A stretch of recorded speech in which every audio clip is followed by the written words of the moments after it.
I also want to give a huge shout out to Greenleaf Lab. They are one of our sustaining sponsors. They were actually they received their Oregon Environmental Laboratory accreditation for laboratory testing. So congratulations to Greenleaf. We're super proud to have them on board. And also, Roshan Riordan, she is stand up. She was just nominated. She is from the Cannabis Business Executives 2016, one of the top 50 most important women in the cannabis industry. Hats off. Rock on. Thank you so much for everything that you do. I think it's also really important just to say that Greenleaf is Oregon's oldest cannabis testing lab, one of the oldest. It's proudly serving the industry since 2011. It's been a woman-owned company this entire time, and 100% Oregon-owned, so all the profits stay in Oregon and are invested back into the community. So thank you so much for everything you do. That's really phenomenal.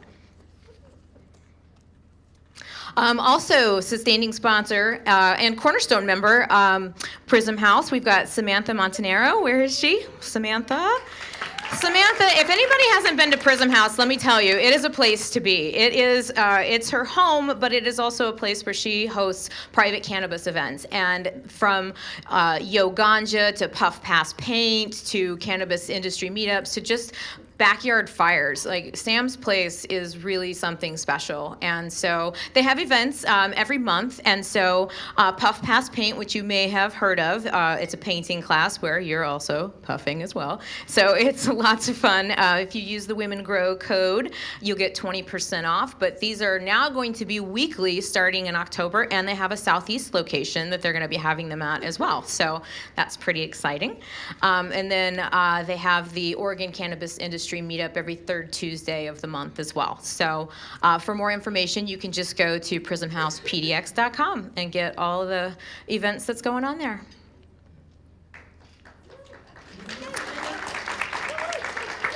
I'm going to take just a couple minutes because I really want to just kind of connect and talk about, transitions and changes very briefly as well. I don't know if anybody else could feel, but this last week, the barometric pressure changed and I was not ready for it yet. Summer just seemed to just kind of like get a little bit chilly all of a sudden. I'm like, oh, I'm not ready yet. But with that said, I just want to just kind of reiterate, in Oregon, we have so many great things and wonderful, there's just so many wonderful things here, but seasonal changes do affect a lot of people and it can be really heavy, and mental health is extremely important, and taking care of ourselves is very important. And one of the things that has been tremendously helpful for me, for my health and mental health as well, is cannabis. And I just really want to, emphasize that this is a very important plant for many, many reasons, and health is one of them, whether that's physiological or mental or spiritual. It is very important, and it kind of allows me to take stock. It allows me to open my creativity. It allows me to connect with other people. It allows me to reduce my pain. It allows me to function at this high level that I'm functioning at, and I'm the healthiest that I have ever been in my life, and I'm extremely thankful for that. So, thank you. So I just want to say that, part of the human experience is having emotions, and we have them and we have to deal with them, and cannabis is a great way to do that, in addition to connecting with others. And, so it's just really important, and I hope that everybody can stay well as we're transitioning into the fall and winter seasons here in Oregon. And kind of as part of that too, the leadership team for the Portland chapter of Women Grow is changing, and so we are taking a moment, and we are not going to be having an October event because we have Jessica Golden, who has come on as the events chair. Leah Maurer is going to be stepping down soon, and then we have a new membership chair who's coming on board, Sarah Holmes. Sarah Holmes is in the back there, and she's going to be joining us as well. And so we're just going to take some time to really reorganize and align ourselves as a team. And so we won't be having an October event, but we will be coming back full force in November and having a medical cannabis panel for our next event that's coming up then. But there's a lot of great events that are happening between now and then, and one of which is the Wellness Weekends that the National Women Grow organization is hosting at the Salishan Spa and Resort on the Newport.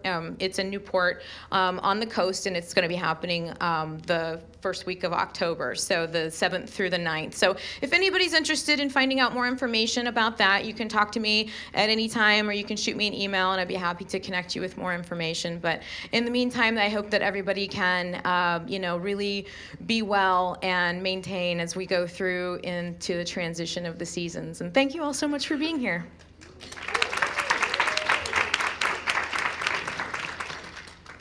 Hello, thank you, Amy. How's everyone this evening? Yay! As Amy said, I'm Jessica Golden. I'm the new event chair for Women Grow, the Portland chapter.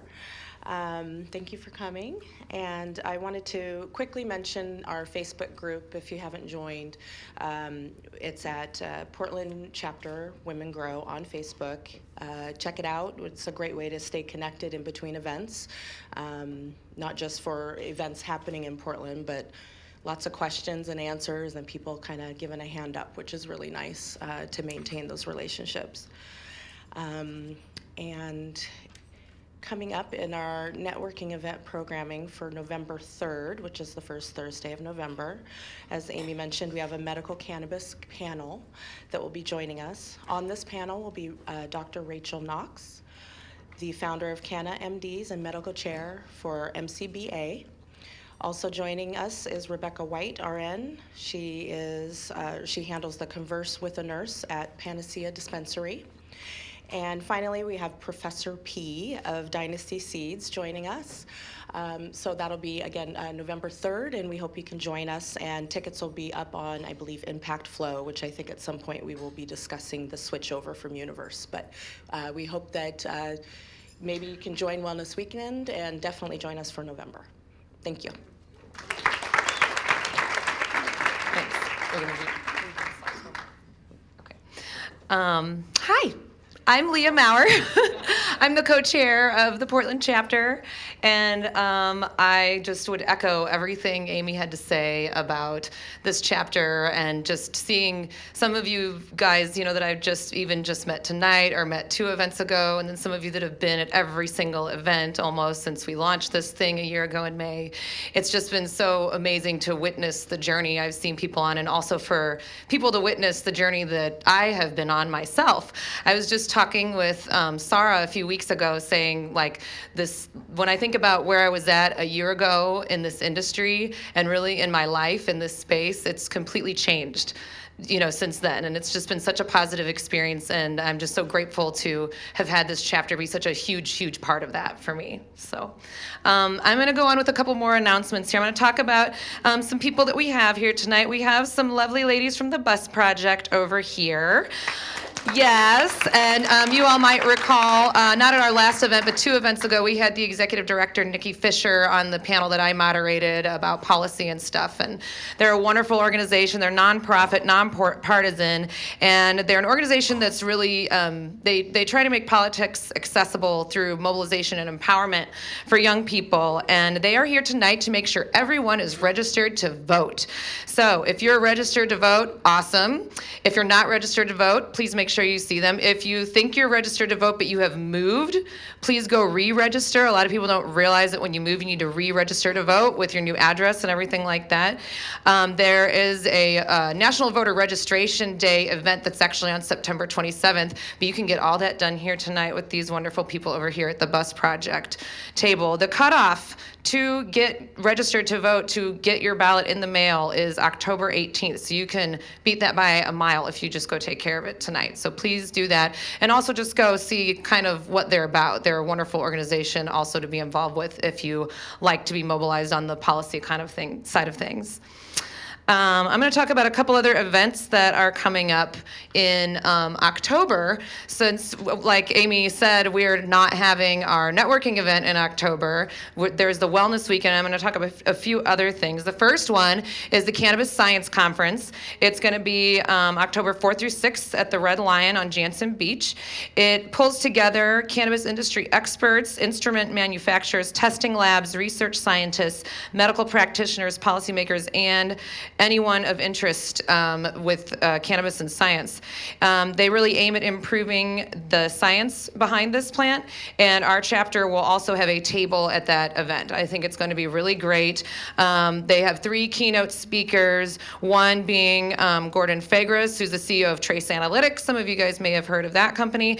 And one of my personal favorites, Tracy Ryan, who is the CEO of cannakids.org, who just those women just melt my heart with the work they've done for their children and being thrust into the advocacy for this plant simply to improve the quality of life of their children. So those are a few of the keynotes. I think it's going to be really great. I'm going to be posting about this in the Facebook group because they're actually giving us a discount code. It's Women Grow 50, and I'll post all this in the Facebook group, but it's Women Grow 50, and it's for half off the tickets just for this chapter. And I think anyone that's involved with Women Grow. So women, I believe that they came on, you can see their logo up there. But anyways, I think that's going to be a really good event, especially if you're interested in the science side of things, especially. Is Agnes White here? There you are. Hi. This is Agnes White, and she is with the Willamette Valley Development Organization. They have partnered with Nirvana Ranch, sorry, I gotta flip my notes. They have partnered with Nirvana Ranch on a panel discussion that will be held on October 6th from 9 a.m. to noon at the Lagunitas Community Room off of Northeast Broadway. And the panel is titled Philanthropy and the Cannabis Industry, Creating High Impact Relationships. And many of you who have been in the industry for a while know this is definitely an area that kind of keeps coming to surface, and an area that really, now that we have this legalized, regulated industry, we are able to do philanthropic things with our legal money and legal time. So I think it's going to be a really powerful panel. It's going to bring together several leaders from the nonprofit sector and the cannabis industry to share perspectives. And it is going to be done to basically guide productive partnerships. And people that come will hear the results of the country's very first research project on the cannabis industry and social responsibility. And I'm going to be on the panel. I'm going to be alongside Amanda Reinman, who is the California Policy Manager for Drug Policy Alliance, Lori Slaughter, who's the principal at Nirvana Ranch Philanthropy, Gordon R. Combs, who's the executive director for Team Wellness and Prevention in Colorado, and Matt Wallstetter, who some of you might know is the co-owner and CEO of Pure Green. So they've done a really, really good job at making this panel very versed with people that are involved in the cannabis industry and people that are involved on the development and philanthropy side of things. I think it's going to be excellent. I realize it's on a weekday in the middle of the week, in the middle of the day, but I think it's going to be really, really powerful. If this is something that your company is thinking about, or a sector of the industry that you're thinking about personally, I think it will be excellent. And there's not very much programming going on around this at all right now. So just wanted to plug that. Yes, ma'am. It's hard to read this slide. Can you tell us how we can look up to find information? Sure. I'll post that in the Facebook group as well. But It's not on Facebook? if you're not on Facebook, I can't see it either. Web address on here, I don't. Oh. Yeah, there's not a web address on Yeah, the guys, slide. it's just the WVDO. If you type in WVDO, it'll take you to our homepage. WVDO, which is Willamette Valley Development Organization. If you go to their website, there will be a ticketing link on there. So thank you for coming tonight, Agnes. And Agnes, or myself, if you would like more information about that, you can certainly talk with us after the program's over. One more thing happening at the end of October is the 420 games. This is something I don't know if you guys have heard about. I got to go up to the 420 games. It was in Seattle. It was pretty awesome. My husband ran the run and everything. There's a 4.20 mile run. Because they can't just say 4.2. So 4.20 mile run, fun run, although there are cash prizes for it. It was very much like a regular fun run event. There was a beer tasting afterwards. Lagunitas is sponsoring that. They're going to have music. They're going to have speakers. They are doing like an optional fitness challenge and yoga session. And I believe the party goes for about 2 hours after the run is over. And it's going to be down on the Selwood Waterfront Park is where this is taking place. So they've done one in Seattle. They did 2 in Colorado. I think they did 2 in California. And now they're coming up to Oregon at the end of October. And I think it is going to be a lot of fun. I believe that we will have a chapter booth or at least a presence there. And it's for anyone that's into fitness or just likes to have fun. I think this will be a really, really good thing. It was excellent in Seattle, and I think there'll be about twice as many people here in Portland. So I would encourage you to check that out as well. So as Amy mentioned, my last networking event on the stage as part of the chapter leadership will be in November. I've been with this chapter after launching it with Sarah since May, and so in some ways I kind of feel like it's my baby, but in a lot of ways I also feel like it's kind of like my mother, because it's been such a amazing, like I was saying, it's just been such a catalyst for, such a big transformation for me, both personally and professionally. But a big part of this organization is allowing people to gain the skills that that help you get into a transformation like that, or help you get into a new career or start a company or something like that. And a big part of that is allowing as many people as possible to have the opportunity to gain those leadership skills, those public speaking skills, those organizational skills, all of those things. So really excited about the chapter leadership that we have coming in here. It's been so awesome getting to work with Amy just the last several months since she's stepped in, and now Jessica, and we're going to have Sarah, and who have both, all been a part of the chapter since the very beginning. So I just wanted to kind of make that official. I've talked to a few people about it, and I will definitely continue being at the events, both volunteering and with my company, and just kind of wanted to let everybody know that. So one more table that we have over here is the Yes on Measure 97 campaign. We have 2 representatives from that, and I am going to welcome Courtney Graham up to the stage right now, and she's just going to tell you a little bit about the campaign for just a couple minutes before we move on with the program. Some of you, I know that this has a Facebook group, and you guys have probably read a few things about it, so I'm going to let her really give you the specifics about what's happening with this measure. Thank you so much, and I'll be brief, but just to introduce myself again, my name's Courtney Graham. I'm the Deputy Political Director at Our Oregon, which is the organization working on Measure 97, and I want to start off with a number, and that number is 50, as in 50th. Oregon ranks dead last in corporate taxes in the nation. Companies like Comcast, which make billions of dollars a year, have in some years in Oregon paid no state taxes at all, 0. So you and I are paying to fund our critical services, but they are not. And this has big consequences for our state. We have the 4th lowest graduation rate in the nation. 2/3 of our seniors are retiring with no personal retirement savings, which means many are retiring into poverty, and thousands of Oregonians still don't have health insurance. And why did this happen? Because large and out-of-state corporations like Comcast and Shell Oil have fancy lobbyists who lower their clients' tax bills. These corporations are also the same companies funding our opposition because they don't want to step up and do their part. Measure 97 will finally hold these large and out-of-state corporations accountable by asking them to pay their fair share in taxes. All we're asking is that large and out-of-state C corporations with over $25 million in annual Oregon sales pay a slightly higher tax just on their sales above $25 million, and that's it. This corporate accountability means funding our schools so that we have a higher graduation rate. It means providing healthcare to thousands of people who are uninsured, and it means ensuring more seniors retire with dignity.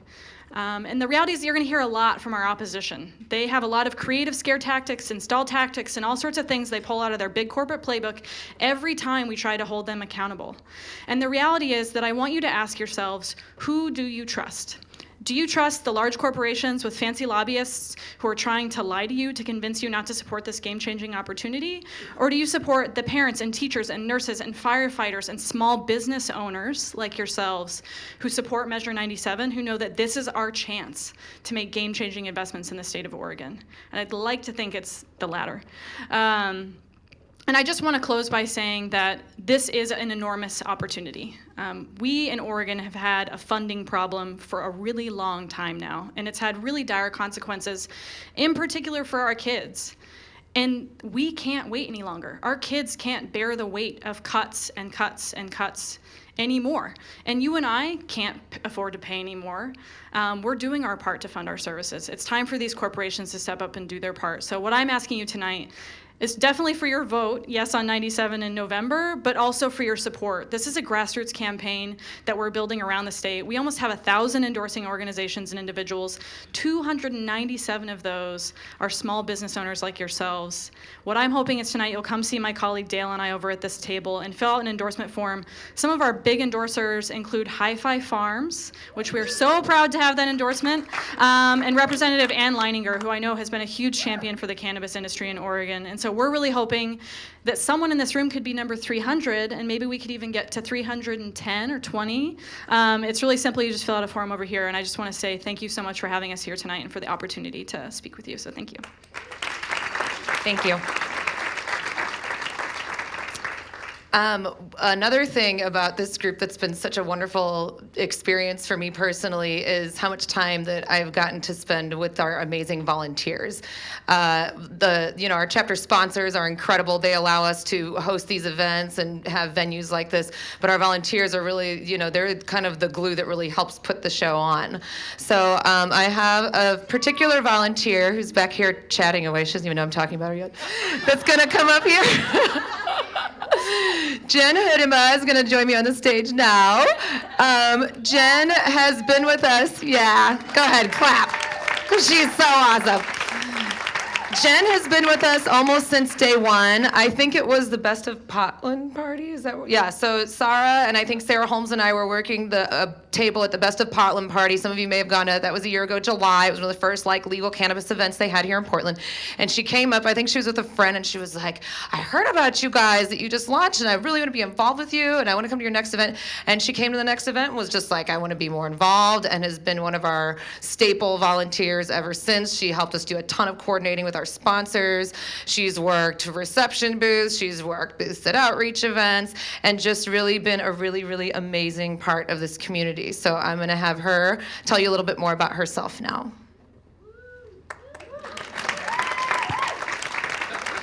Hello, I'm Jen, and I, like Leah said, have been volunteering for Women Grow since last July. I heard about it and I got excited because I thought I was going to go out and meet a bunch of other women growers, and I was pleasantly surprised I didn't meet a ton of other women growers, but I made some amazing friendships of other kinds and found a lot of resources that I needed for my own business. I've been a medical grower for about 8 years now, and you can find my flower, my husband and I, who just walked back there. We are under Urban Fields in medical dispensaries around the Portland area. We're in Bend and Salem as well. And I found a lot of really great things through Women Grow when I started volunteering that helped us build our company. And then I'm also a freelance blogger, and it helped my writing connections as well. I've contributed to the Direct Cannabis Network, which is a website out of San Diego, the Weed Blog, Freedom Leaf, and the Travel Joint in the past year or so that I've been writing. And Women Grow helped me make some great connections for that. There's a lot of things you can really take advantage of. Like, I was at a conference in LA, and I was one of the winners of an Instagram competition that the Women Grow group was doing at the CWCB Expo, which is going on right now, I think. And so I got free access to the webinar series that Women Grow has online. And that was super helpful to me in helping build my brand. And there are just a lot of different valuable resources that I've gotten from Women Grow that have helped me in a lot of different areas. And the way that I have been trying to get more involved in the industry is helping people learn about the science of the plant and the therapeutic effects, the medicinal effects. I don't have a problem with calling it recreational because I think recreation is valuable and it's therapeutic, and I understand how not everyone wants to be lumped under that category, and I think adult use is a perfect way of describing a broad group of adults who are now able to use cannabis for whatever their goal is, whether it's to relax, PTSD, chronic pain, whatever it is, it's valuable. And there are cultural benefits. Cannabis has always, for centuries, brought people together, like Women Grow now is using it to do. So I'm really excited to see where things go. And I am excited to be more and more involved in the Oregon community. And Women Grow has been a huge asset for me to do that. So thanks, ladies. And we love you. And you've been a huge asset to us. So thank you so much. And I will just say one more thing about volunteers. We've been having such a great time onboarding new volunteers here and watching new connections and relationships develop.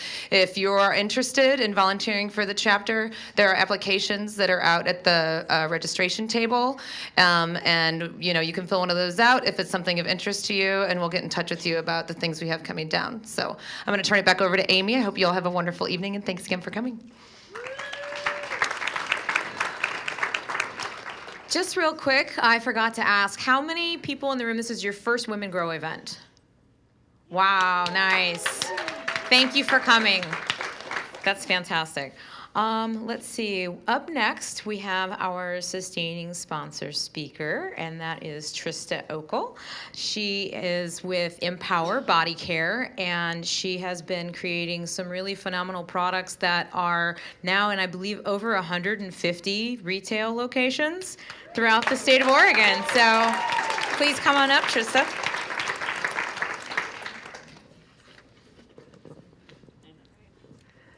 Well, hey guys, how's it going? Good. I feel pretty lucky to be here tonight.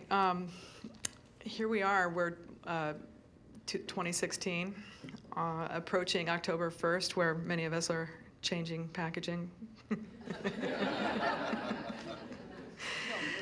quickly. I know, right? I haven't heard anything about that. Right, yeah, nobody's talking about that right now. So many of you, or at least a few of you, know my company Empower, but most of you probably don't know how I started this journey, and I figured I'd start with that today. So let's flash back to 2004. I was working on a campaign to legalize medical dispensaries here in Portland, and one of the prizes for a raffle was a volcano vaporizer. I wanted that volcano vaporizer. I did win it. Now, I did spend over $420 on tickets to win it. So there was a reason for that, but that's okay. So here's the deal. I come from a wine steward background, and at the time, I had been, smoking, and I was trying to not smoke cannabis so much, which was why I wanted that volcano so much.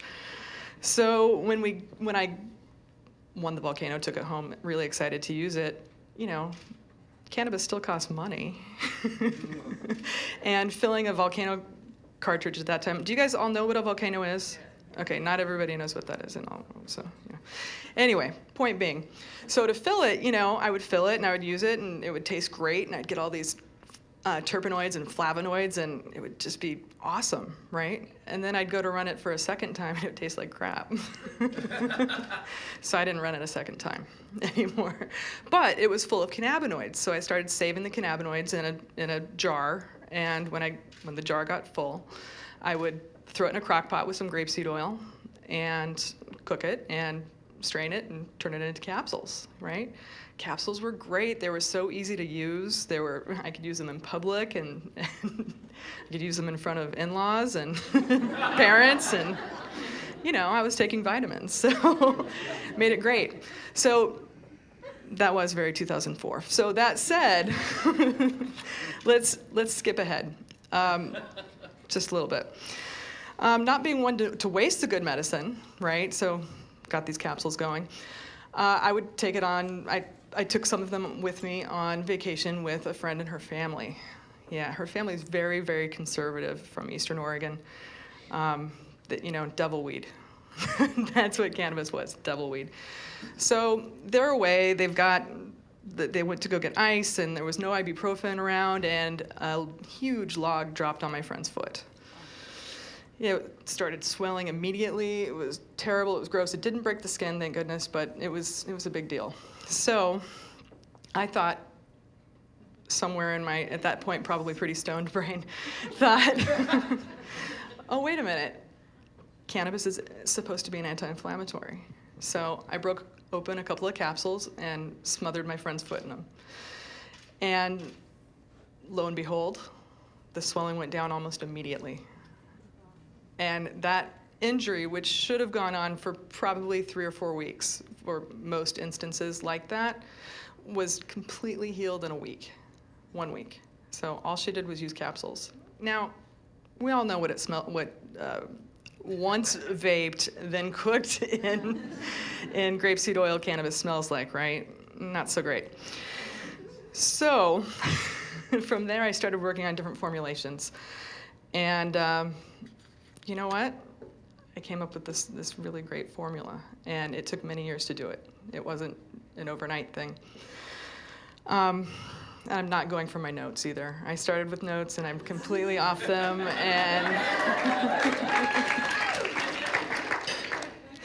But I did realize that this plant can do so much more than what I thought it could before. And with my waste not, want not, Depression era grandparents, I do not save tinfoil. Just have to say that only is appealing to people over 50. It definitely made me want to make more with less. Also, having grown indoors for so many years, that also made me want to do more with less. So I stopped growing last year. I stopped growing because I was a gardener, and growing indoors was also wasting a lot of resources. So I started buying from sun-grown farms, right? They actually are they're saving so much by using our own resources to do it. So I've been happy to help others. I've been happy to work with the movement. And it's also really important, I'm going back to the notes, which totally screwed up my rhythm. I just want you to know that. So maybe I should just do that. So here's the deal. We used to be about a movement, and the movement had morals and ethics and values, and those were very grassroots, and it was also really important to us to conserve as much as possible and to help others as much as possible. Now we're moving into this industry, right? And the industry, God, it's awesome to make money, right? That's great. However, with the industry comes excessive regulation and excessive packaging and a huge responsibility on those of us who are in the industry, who are doing the best we can on a daily basis to limit our footprint, right?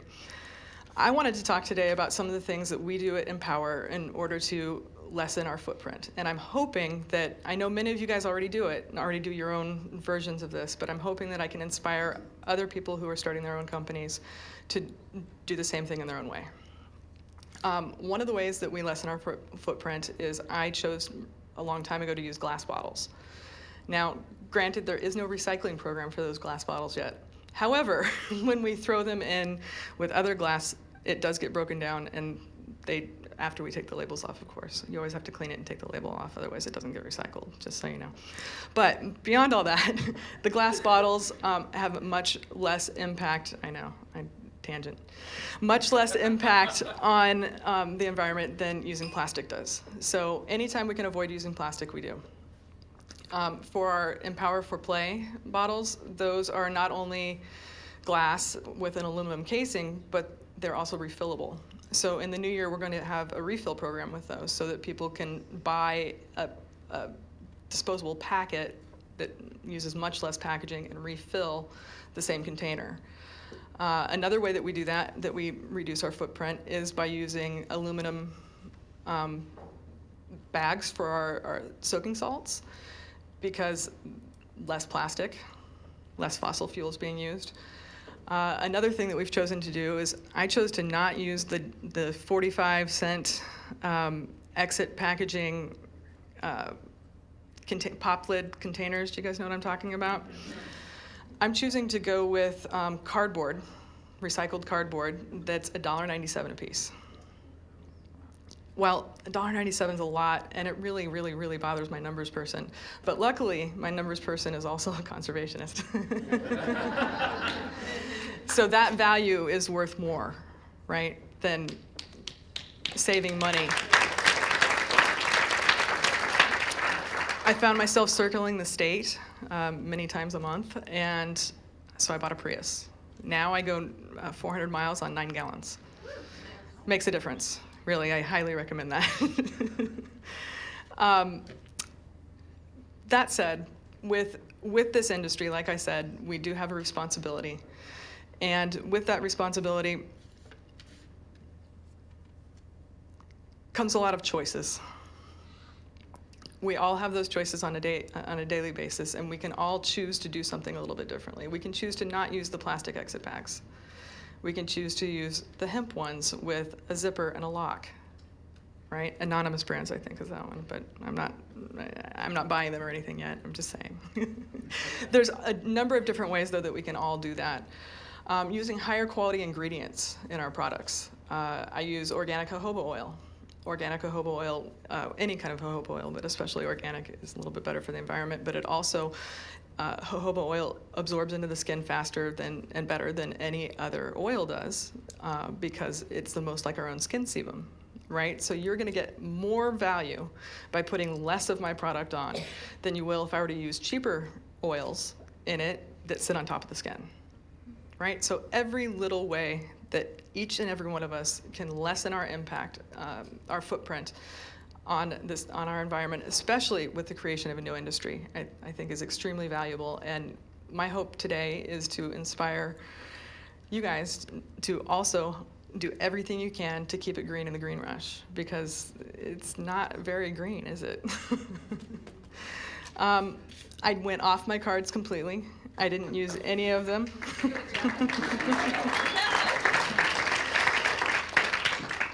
But I do want to say thank you to each and every one of you who all do the same thing, who all are working every way you can in order to limit your impact on the environment. And I'm proud to be alongside all of you in this journey.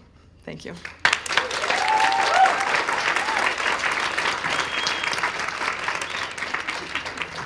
You're awesome. Thank you, Trista.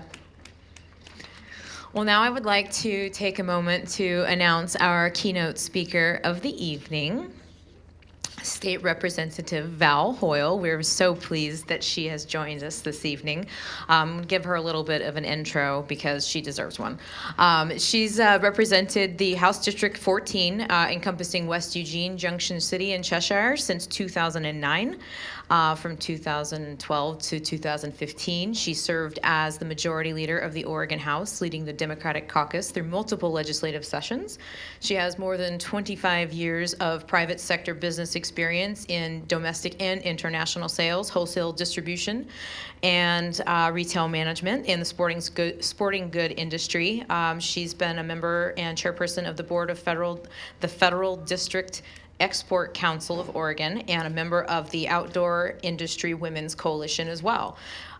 She has done a lot of really great work from 2009 all the way through 2016 to ensure that the burgeoning cannabis industry has the support that it needs by protecting patient access to medicinal marijuana, helping legal businesses create jobs and thrive, and preventing drug use among young people as well.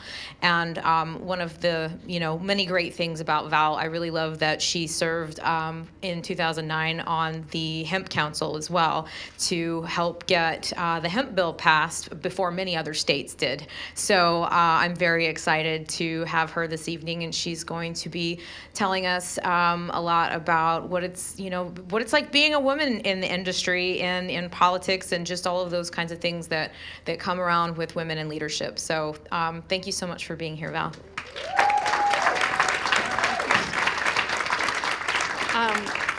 I want to thank you for being here. This is really, really important. One of the reasons that we started, I worked in the outdoor industry, predominantly the bicycle industry, for 25 years. So I started working in the bicycle industry in 1984, and there weren't a lot of women in the sporting goods industry. So if you were a woman in the industry and you were going to be successful, you had to learn how to channel your inner badass and learn that you weren't going to get a lot of pats on the back. So you had to find, find that inner tiara. Know that you were tiara worthy. And I knew I was tiara worthy. And so did a number of other women. And I was really, really lucky to be mentored by women who were certified badasses. Like the first woman in the first store I worked in, she coached. She's 5'2", Irish Catholic from Boston, because I'm from Boston. And she coached the men's Moroccan cycling team. Badass. Took no shit from anybody. And was funny and really, really a tremendous leader. Kind and strong, and made sure that she reached out to other women to help us also climb that ladder. Although I think it's in Lean In, they say it's not a ladder, it's a jungle gym. So you're not going this way, it's finding those opportunities.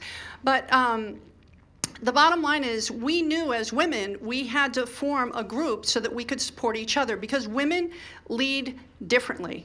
It's not better, it's just different. And so we operate best in a collaborative setting, and that's what I see here. And this is what is so exciting, is in the cannabis industry, not only is it a new industry, but there isn't a gender disparity in terms of who is successful and who can actually make money, right? And so things like this happen, and that means the leadership is different. I was very, very lucky when I came into the legislature. So just so you know, because I'm not from the metro area, I represent an area that's Junction City and Cheshire, very rural, really conservative. I had one of my farmers say, she's been great for us, but I'm not sure if I can vote for her because I've never voted for a Democrat. So, and I am a Democrat. And then the other part of my district is kind of like East Portland. I have 31 mobile home parks in my district. So low income, blue collar, and then I have a couple of precincts that are progressive. So I kind of think my district is like a microcosm of the state, right? And it's a really good district, but my people don't want to talk about the philosophy of politics. They just want good schools, they want good jobs, they want their children to do better than they have, and they want to hunt and fish. In my district, they want to hunt and fish, so we don't, that is what it is. It's different than Portland. But I had the great fortune of coming into the legislature at a time when, so in 2010, my first session, we were 30-30. So nobody could get anything done unless they cooperated with someone that was from the other party. So what happened was there was a fundamental change in that people of moderate temperament were empowered to move into leadership. People of moderate temperament. And that's different than moderate politics. Moderate temperament. And so you know who that benefited? Women. Women. So the best example is Tina Kotek. She is the Speaker of the House, the first openly lesbian Speaker of the House in the entire United States. She is a tremendous leader and a quiet force. She is. You get to clap for that because she's amazing. She worked as co-chair of this healthcare committee, figuring out how to, how do we navigate CCOs and healthcare and getting healthcare for children. Her co-chair was Tim Freeman, who is a socially conservative, small business owner, pro-gun guy from Roseburg, Oregon, about as far off the political spectrum as she is, and yet he was a man of moderate temperament. He knew he was able to be practical. And so they were able to negotiate deals because they showed up, they were honest, they were straightforward, and they knew where they didn't agree, they weren't going to agree, but they had a job to do, and they showed up and got it done. And through that, Tina Kotek became in our leadership, and she eventually became the Speaker of the House, and I was lucky enough to be her majority leader. So we were the only state in the nation. So out of 99 chambers, because you have House and Senate, except Nebraska, they only have one. It's Nebraska. I don't know. So out of 99 chambers, there was only one where you had 2 women in the top 2 positions, and that was the Oregon House. Yes, but what the hell? It was like 2014, and how did that happen? That only one chamber out of 99. So now there's 2, us in Colorado. But still, come on. But with that, in the House, 70% of our leadership team were women. And that had never happened before. So even though we had less women in the legislature, like in the bodies, we had more women in leadership. And that's the thing, when women get into positions of power, into positions of authority, we tend to put our heads down and work, right? And so a lot of people that come into politics, it's because they got active on an issue. And so they're activists, and they let other people take charge. And you know who those people look like? White men who grow up in families where they were told, you are going to be someone that's in charge. I didn't grow up in that kind of family. I grew up in a blue-collar, working-class family. My dad was president of the Firefighters Union, pro-life Democratic, Catholic Democrat, and my mother was a pro-choice Republican who worked for the National Organization for Women and on women's reproductive health, working to make abortion legal before Roe versus Wade. So it was an interesting household. But, I didn't grow up in a family where someone said, you're going to go to college. It's, oh, that'd be nice if you went to college, but maybe you could get a good union job, or you could get married. That's the future that I grew up with. That's not the future my children have grown up with. But the bottom line is, in the Oregon House, the things that we did mattered to families, to women, but the way that we managed our leadership was different. It was collaborative, it was open, it was more straightforward. But that wasn't easy. It wasn't easy to do, and it wasn't easy to learn, because the people that I looked at, I was lucky in the outdoor industry that I had a lot of strong women leaders. And I had the Outdoor Industry Women's Coalition, which was like an oasis in this very, very male-dominated industry. But in Oregon, what we found was, you can either be sort of as aggressive as the boys, but then you're too aggressive, right? Like if you're assertive, you're aggressive. Or if you're too emotional, well, then you're not really strong enough. So it's tough. So how do you own that leadership as a woman? And I think one of the things, like I would recruit candidates, and I would go out and try and find people to run. That was my job. And I had this one woman who was a doctor and a lawyer. She was a doctor lawyer. And she was like, I said to her, do you think maybe you'd run for the House? And she said, I'm not sure I'm qualified. I'm like, you're a doctor lawyer. What are you talking about? You're not qualified. But that's what we do. And that's why it's so important for us as women to have a support system, right? To have a support system and other people around, because women tend not to say, I'll do it, unless they think they're 100% qualified. What men do is when they're 60% qualified, they're like, I'll do it, I'll figure it out. But we don't do that. So what women need is other people to say, you do it. I believe in you. I've got your back, and we can do this together. And that's what this is about, and that's what's so exciting. I think one more small example. We had a group of women, estheticians. This is another, female-dominated industry where women can make a lot of money. And again, it takes training and a lot of work. And you believe me, you don't want to go to an esthetician that doesn't have experience. That's a bad thing, right? But these women were in this group because there was a bill that said that physicians wanted to oversee anything other than just basic waxing. And then instead of having their own businesses, they would get paid $15 an hour while a physician oversaw everything they did. It was ridiculous. So a friend called me up and said, would you meet with these women? So I sat down and met with them, and they said, well, we're in this committee, and there are all these doctors, and we can't get a word in, and they won't listen, and we're really afraid because we've built these businesses, and a lot of these women are single mothers. They are the breadwinner in their family. They do really good work. They're really proud of what they do. They care about consumer safety, and yet they could have this business taken away just by a rule change. So I said, well, what is the committee like? And they're like, well, there's us. There were 5 of them. And there's 4 doctors. And, here's the agenda. And I said, wait a minute. So there's 5 of you. There's 4 doctors. You realize that they can't get anything done if you all block the vote. But they didn't know that they had the authority or the power to say no. They didn't understand that they got to say no to someone who was more educated, who had more authority. They gave away their power. Now, my mother told me, as a teenager, never, ever, she said, don't give it away for free. She was talking about something different.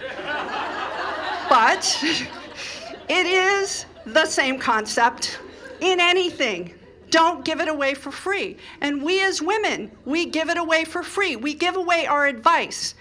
We give away our volunteer hours. We give away our hearts. We give away our passion, and we don't consider it of value. Whereas men, like in politics, men will come and they'll just write a check.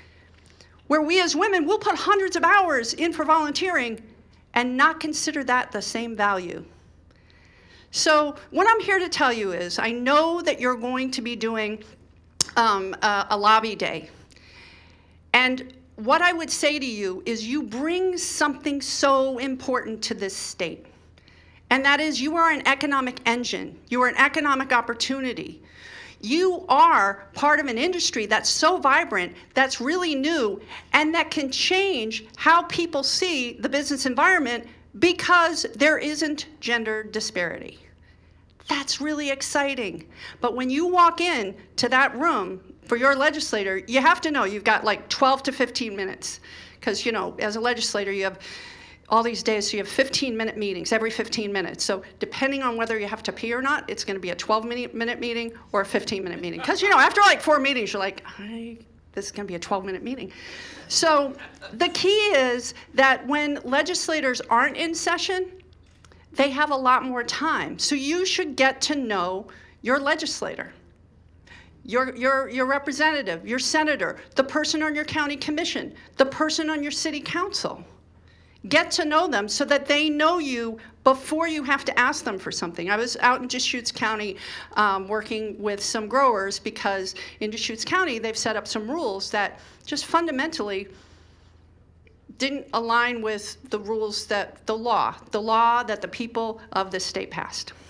So we've been talking to farmers who are conservative and who really don't like cannabis. But they believe in the right to farm. So again, if you can have a relationship with someone, it makes it not about the issue, right? They don't see a big giant pot plant walking in to their office. They see you as you. And so you have value. And you know what? You're a business person and you pay taxes and you employ people. And that's really important. So it's important. So I would say get to know your legislators before you go up to the Capitol. And when you go to the Capitol, remember, have a specific ask. And if your mission is to get them to get to know you, hi, I want to talk to you. I have a business in your district and here's who I am. That's one thing. If you're there because you want to advocate for a certain bill, that's one thing. But pick one thing, right? So that they get to know you. But that really is critical. And I think I will just say briefly, coming in and trying to figure out how do you find that brand of leadership style. For us as women, like Tina Kotek and I are completely different. She's an introvert. She's very policy oriented. I'm not an introvert. And I like sort of the politics of seeing how you can get things done. So we worked well as a team. And what we did was we pulled the team together for the House Democrats. And we worked with people, and we got a lot done. So I like to call it the Soccer Mom School of Management. Right? Because it's just like being a soccer mom. I don't know the rules as well as other people, the Robert's Rules of Orders and whatnot. So I just said, someone was like, well, in Mason's manual is such and such. And I'm like, okay, here's the rules we're going to follow. The Soccer Mom School of Management. Say what you mean, mean what you say, don't say it mean. That's the rules. Those are the rules. That's what we're playing by. And if you do that, we can get things done, right? It's no different. I think that if you can organize a birthday party for 19 5-year-olds and get everyone out alive with matching gift bags, you can run the world, right? Right? And that's what we can do. So it's say what you mean, understand that the most important thing in walking into anything is making sure that words mean the same thing. If you think a word means something and I think it means something different, we can say the same words, but we're not going to have the right outcome. So say what you mean and make sure that everyone knows what we're talking about, that we're on the same page. And mean what you say, which is, mean what you say. So you go in, you say, this is what you want. Then in your mind, you're like, this is what you expect. And then we have the line, and this is what women don't do, this line. This is where we walk away from the table.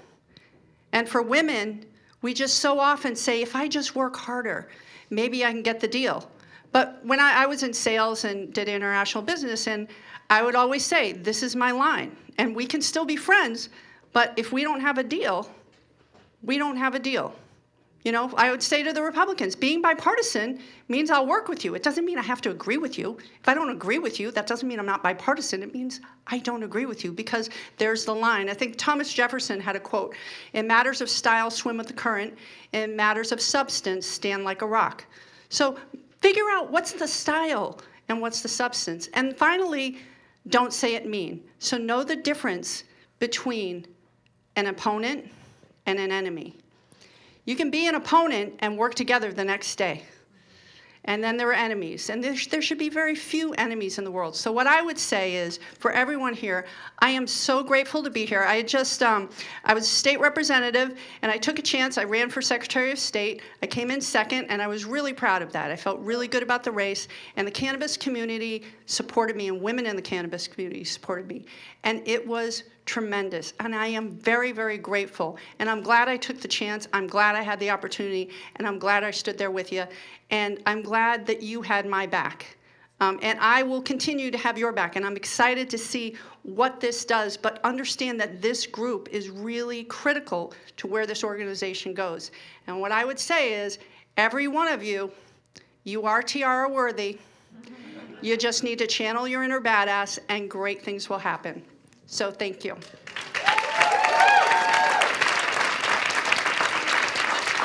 Does anybody have questions? Anyone have questions? I don't know a lot about rulemaking, so if you're going to ask about that, I'm like, It's an interesting observation. So it's Oregon and Colorado, Right? Oh. four states. Wow. The influence of this plant, I have heard people talk about it in changing our culture and how we interact with each other. So it's very interesting. I hadn't put that together, but I also want to tell one very brief story. So my husband just had his appendix out a couple weeks ago, right? So take him to the hospital, even though he didn't want to go, but I told him he should, and I was right. So he goes in, has his appendix out, and the surgeon came in afterwards and said, I'm going to write your prescription for OxyContin. And he said, I don't take that stuff. And he said, I'll be using cannabis because that will give me the pain relief I need, and it's not going to make me constipated, and it's not going to make me feel bad. And the surgeon looked at him and just was like, okay. And he said, I used it for my post-knee surgery, and it was great. And I was there, and the surgeon just looked at him. He said, all right, if that works for you. And then he said, you know what? This is really nasty stuff. Yeah, I just got to tell you, it is. He's like, I hope it works for you. So anyway, there's that story. Thank you so much, Val. Val mentioned also, so we are going to be having a lobby day coming up. We haven't planned all the details with it just yet, but I would encourage you to stay connected, join our Facebook group. We'll be sending out an email blast whenever we're starting in the planning stages as well. And Val's pretty awesome because she's already volunteered to help us. So she's going to be with us as well. So it's going to be really exciting. We did our first one in February, and it was, how many people did we have with us, Leah? Do you think it was about 20? 25 people from different cannabis businesses, and it really, yeah, it really made a difference. And what was really, really cool about it is that, kind of touching on what Val was saying too, is, as women, we're like, oh, I don't know that I can just go and talk to my legislators. And once we actually did it, because none of us had done it, it was just so easy. And it was like, oh, that's it. Anybody can do this. And so it was really empowering and really encouraging that we all did it together and just saw how easy it was. And so we all very much want to do another one and work together and help others advocate for their businesses as well. So thank you all for coming tonight, and we still have time for networking.